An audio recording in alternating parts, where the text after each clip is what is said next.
Tinutugis na ang dalawang lalaking nanloob at tumangay sa e-scooter sa isang bahay sa Quezon City.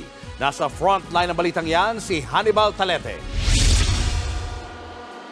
Linggo, nang masapul sa CCTV ang dalawang lalaking ito na naglalakad sa barangay Amihan sa Quezon City. Maya-maya ay huminto sila sa tapat ng isang gate. Ang lalaking nakaitim, tila nagmanman muna hanggang sa pumasok sa loob. Sinundan naman siya ng kanyang kasama. Ilang saglit pa, lalabas uli ang dalawa pero sa pagkakataong ito ay tangay na nila ang isang e-scooter. Ayon sa may-ari ng ninakaw, laking gulat na lang nila na mapansing wala ng e-scooter. Nagising ako mga 8:30. Napansin nung tito ko na wala na yung scooter kasi wala sa baba tapos wala din sa taas. Nagkakahalaga raw ng 20,000 ang ninakaw na scooter. Ayon naman sa mga tauhan ng barangay Amihan, hindi residente sa lugar ang mga suspect. Hindi mo naman pagkakamalan na mga magnanakaw.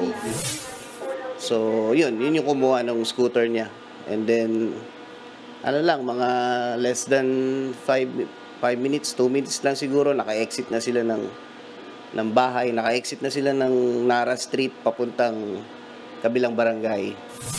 Patuloy pang pinaghahanap ang mga suspect. Nagbabalita mula sa frontline. Hannibal Talete, News 5. Mga kapatid, Julius Babaw po. Iba na ang may alam at may pakialam sa panahon ngayon.